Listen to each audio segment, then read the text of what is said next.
हाय दोस्त।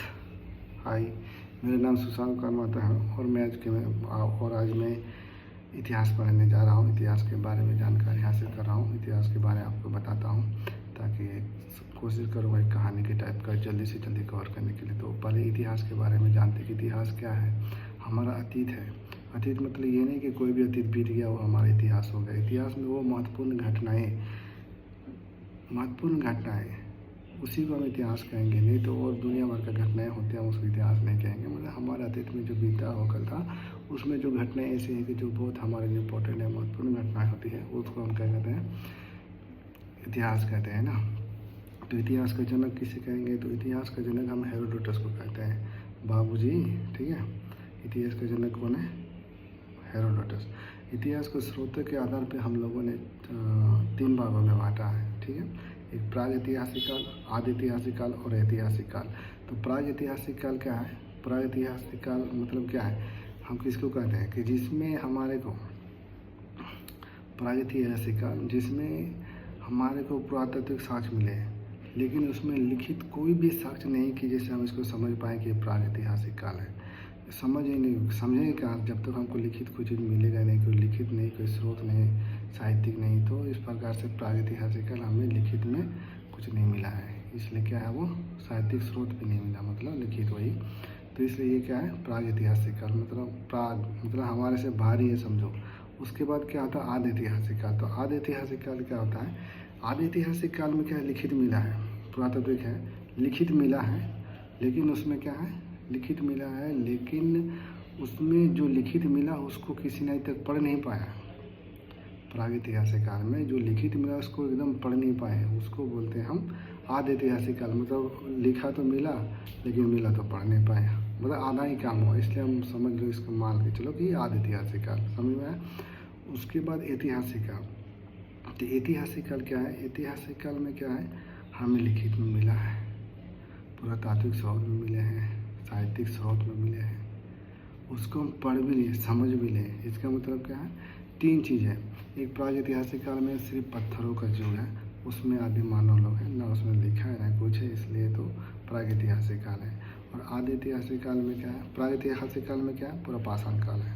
आदि ऐतिहासिक काल में क्या? सिंधु घाटी सभ्यता और मोहनजोदड़ो का है ना बारे में। तो सिंधु घाटी सभ्यता में उस समय के लोगों ने लिखा है, उनकी लिपि को हम लोग नहीं पढ़ पाए हैं।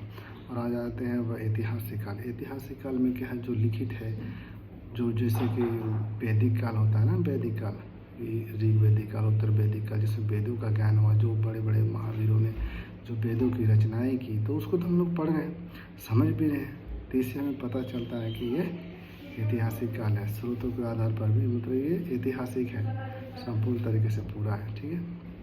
तो प्रागैतिहासिक काल के बारे में सबसे पुराना काल जो है वो प्रागैतिहासिक काल है। तो प्रागैतिहासिक काल के बारे में जो हमारे को जानकारी मिली, जिसने हमें बताया कि प्रागैतिहासिक काल के बारे में, तो कौन था? रॉबर्ट ब्रूस फुट उसका नाम है, जो प्रागैतिहासिक काल के बारे में जानकारी दी, उसके बारे में बताए। तो Robert Bruce foot, okay, Robert Bruce foot.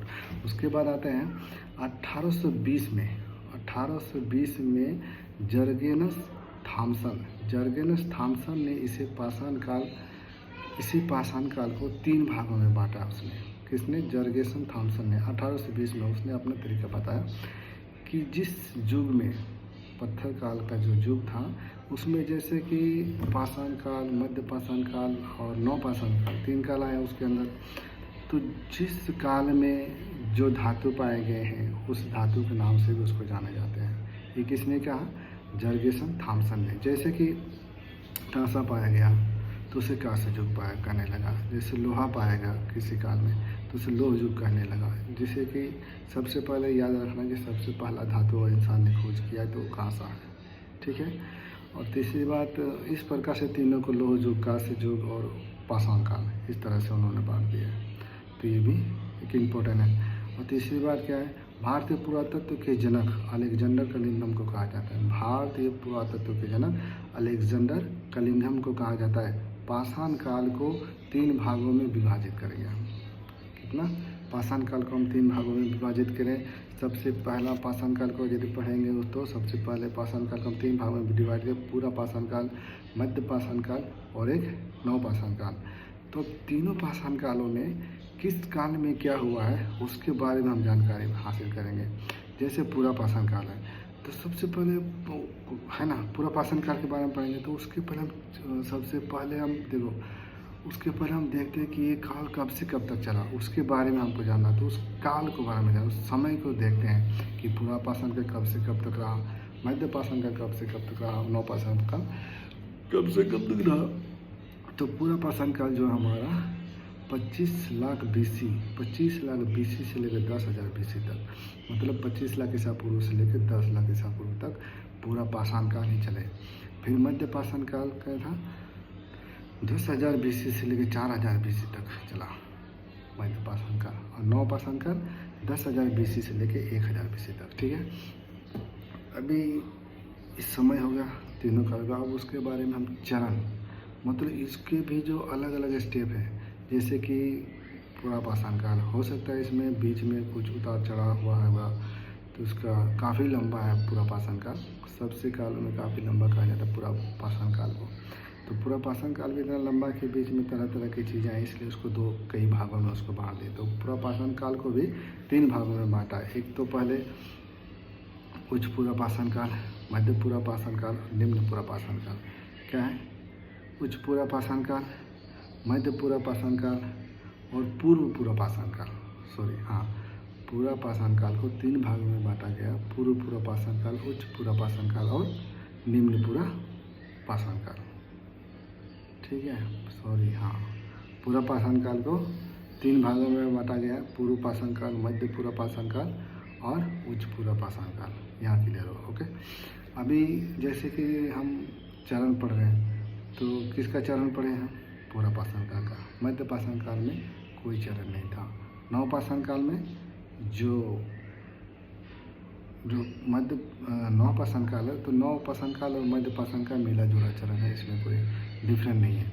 और लक्षण में आते हैं, अब जैसे कि कालमय लोगों का विकास हुआ, उसके अनुसार लोगों का लक्षण क्या थे वहाँ उस समय। तो लोगों का लक्षण क्या था, जैसे पूरा पाषाण काल में हम लक्षण के बारे में बात करते हैं, तो लोग क्या थे उस समय, खाद्य संग्रह करते थे। माना खाना एक जगह से यहाँ जितना जो जानवरों को मारे उसको खाए, ऐसे खाना खा कर ख़त्म हो गए, तो फिर वहाँ से खाद्य संग्रह के लिए दूसरी जगह जाते थे, दूसरे लोकेशन पे, फिर वहाँ ज़्यादा जानवर मिलते थे, वहाँ उसको मार करके खाना अपने हथियारों से। एक किसानी एक आखेटक टाइप के थे, मतलब शिकारी जिसको बोलते हैं। तो खाद्य संग्रह करते थे, शिकारी कर करके शिकारी थे वो। ठीक है, उस समय कृषि नहीं था, सिर्फ 2 ही चीज़ें, आखेटक यानी कि शिकारी थे और दूसरा खाद्य संग्रह के लिए। उस समय न कृषि था, न पशुपालन था, कुछ नहीं था। जब धीरे धीरे ड्यूरेशन बढ़ता गया, मतलब पूरा पाषाण काल का ड्यूरेशन खत्म हुआ, तो मध्य पाषाण काल आया। तो जैसे मध्य पाषाण काल का है, तो इसमें थोड़े ना कोई अचानक VIP बन जाएगा। तो मध्य पाषाण काल में क्या हुआ कि उसमें आखेटक तो रही, शिकारी तो कर रहे, खाद्य संग्राहक भी तो कर ही रहे, लेकिन उसमें एक प्लस पॉइंट क्या हो गया, पशुपालन लोगों ने शुरू किया, पशुपालन की शुरुआत किया। और सबसे पहले पशुपालन देखा जाए तो कुत्ता का वहीं से, लेकिन पूरा अच्छी तरह ढंग से नहीं, कुत्ता को वहाँ पाला जाने लगा। जब नव पाषाण काल आता, वहाँ कुत्ता तो एकदम सही तरीके से पालने का ये हो गया, विधिवत रूप से उसको पालने लगा। मगर मध्य पाषाण काल में कुत्ता को पाला है, लेकिन विधिवत रूप से नहीं, नॉर्मल टोटल का ऐसे ही चल रहा था। ठीक है, तो वो हो गया मध्य पाषाण काल। अब नव पाषाण काल आते हैं, तो नव पाषाण काल में क्या था, कृषि शुरू हो जाता है, पशुपालन भी शुरू हो जाता है और समाज अस्थायी हो जाता है। जब कृषि शुरू होगा भाई, तो कृषि शुरू होगा तो खेती होगा। अब हम यदि यहाँ किसान करें, वहाँ चले गए तो खेती छोड़ के हमको जाना पड़ेगा। तो इसलिए क्या हुआ, वहाँ लोग अस्थायी रह गए कि इतना खेती है। पशु जब पालने लगा, उसके लिए खुआड़ वहाड़ ज़्यादा पशु हो गए, गुहाल वहाल होने लगा, तो उसमें क्या पशुओं को रखने लगे। अब इतना पशु एक साथ जाएगा, कहाँ लेके जाएंगे, और इतना जो धान, ये जो भी उस समय जो गेहूँ सबसे पहले लगाया था, तो जो ये सब अनाज को हम कहाँ ले, जब तक 6 महीने लग जाते इसमें, तो हम उस अनाज के चक्कर में हम रह जाते थे। अनाज से फ़ायदा होता था पशुओं को, और पशुओं से हमारे को फ़ायदा होता था, हमारा अनाज की सुरक्षा हो जाता था, इसीलिए लोग वहाँ से अस्थायी होना शुरू हो जाते थे। ठीक है, मतलब रहने का आवास वास वहीं से शुरू हुआ। ओके, उसके बाद आते हैं चरण हो गया, उसके बाद आते हैं लक्षण हो गया। लक्षण गुण, लक्षण मतलब गुण वही हो गया। उसके बाद औजार के बारे में बात करते हैं। औजार जो होता है क्वार्टाइज, औजार मतलब हथियार है, वही क्वार्टाजाइट एक पत्थर होता है, उसका हथियार बनाने लगे। एक सल्क नाम का एक पत्थर है, उसका हथियार बनाने लगे। एक ब्लेड नाम का है ना, तो इन सब पत्थरों से हथियार बनाने लगे। ये बड़े बड़े आकार के पत्थर होते हैं। कब? ये पूरा पाषाण काल का समय की बात है। जब पूरा पाषाण काल से हम मध्य पाषाण काल में जाते हैं, तो मध्य पाषाण काल में माइक्रोलिथ पत्थर जो होता है उसका और सूक्ष्म पत्थरों के हथियार बनने लगे। मतलब माइक्रो नाम से ही तो पता चला, छोटा है ना, छोटे छोटे पत्थरों का, सूक्ष्म पत्थरों का हथियार बनने लगे। कब? मध्य पाषाण काल में। और जब नव पाषाण काल आया तो उसमें क्या है, स्केल के बने। मतलब स्केल भी कोई एक पत्थर होगा छोटा सा, उसके और तेज धाकूदार मतलब पत्थर है। तो पहले क्या होता है, लोग आदि मानव टाइप के थे, बड़े बड़े बरियार थे, और मतलब वो लोग ज़्यादातर बड़े बड़े पत्थर उठा के ही जानवरों को मारते थे, खाते थे, काटते थे। जैसे पत्थरों का हथियार, बड़े बड़े पत्थर का हथियार। जब लोगों का धीरे दिमाग हुआ तो छोटे छोटे पत्थरों का इस्तेमाल करने लगे, और जैसे और दिमाग हुआ तो तेज धारदार मतलब सुविधा हो गया, समझदार होने लगे, तो उससे जानवर को जल्दी से हानि पहुँचा। बड़े पत्थरों में दिक्कत हो रहा है, छोटे से और आसानी हो रहा है, धार धूर बना किसी तरह से, समझे, थोड़ा समझो। उसके बाद आते हैं महत्वपूर्ण स्थल के बारे में। क्या?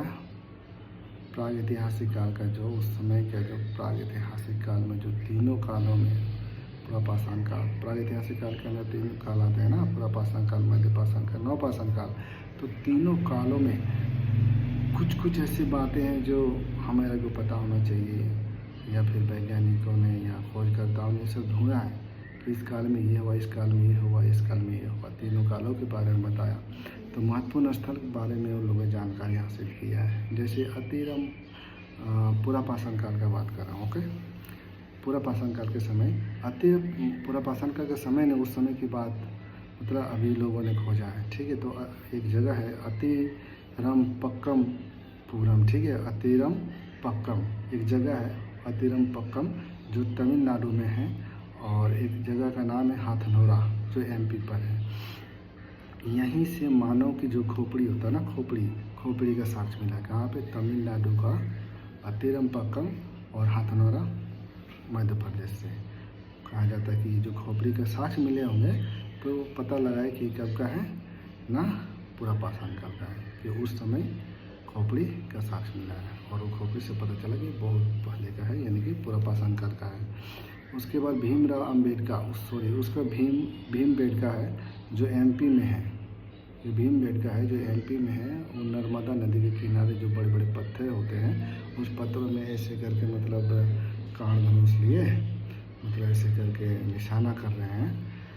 तो इस तरह का चित्रकारी मिले हैं। अब एक्चुअली में चित्रकारी तीनों में पाएगा, पूरा पाषाण में, मध्य और नव, तीनों में भी चित्रकारी का जिक्र किया गया है। और पहले जो मिला है वो अपना भीमबेटका में और नर्मदा नदी के किनारे चित्रकारी का प्राचीनतम साक्ष्य मिले हैं, और तीनों काल में ही ये देखा जाएगा। मिर्ज़ापुर जो है, मिर्ज़ापुर में तीनों काल के औजार मिले हैं। जो मिर्ज़ापुर एक जगह है, उसमें मान लो मिर्ज़ापुर कोई जगह वहाँ खुदाई किया, एक कुछ हथियार ऐसे मिले, तो उसे पता चल गया कि भाई कहाँ का है, पूरा पाषाण काल का है। और कुछ हथियार उसी जगह पे मिले जो उसे पता चला कि ये मध्यकाल का है। कुछ और हथियार मिले तो उसे पता चला कि नव पाषाण काल का है। और उस समय क्या है, ये पूरा पाषाण काल हो गया। पूरा पाषाण काल में ही आग की खोज लोगों ने कर लिया था। खोज किसका किया? आग का। सबसे पहले किसका खोज किया? उन लोगों ने आग की खोज कर ली। ठीक है, कब किया? पूरा पाषाण काल। पूरा पाषाण काल में लोगों ने आग की खोज किया। अभी आ जाते हैं महत्वपूर्ण स्थल में मध्य पाषाण काल के अंडर में। ठीक है, एक तो चौपानी मांडो है, यूपी में एक जगह का नाम है चौपानी मांडो, जिसमें मृदभांड मिट्टी के बर्तन के साक्ष्य मिले।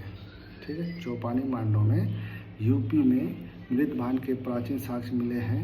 एक सराय नहराय है यूपी में, यहाँ भी यूपी में सराय नहरा में एक चौपानी मांडो में और सराय नहराई में मिट्टी के बर्तन के साक्ष्य मिले हैं, प्राचीन साक्ष्य मिले हैं। कब? मध्य पाषाण काल में।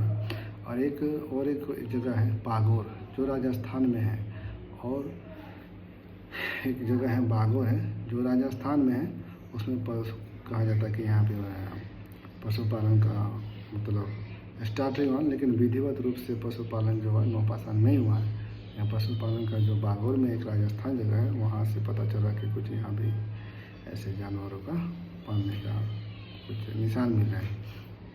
अभी आग का प्रयोग पहले हम पूरा पाषाण काल में थे तो आग को हम लोगों ने खोज किया, और सेकंड में आ गए मध्य पाषाण काल में तो आग को क्या किया हमने, उसको इस्तेमाल करना शुरू किया, उसका यूज़ करना शुरू किया, उसका प्रयोग किया। उसके बाद आते नवपाषाण काल में। नवपाषाण काल में एक जगह का नाम है बुरजहोम, जो कश्मीर में है। बुरजहोम जो कश्मीर में है, तो कश्मीर में लोगों को मतलब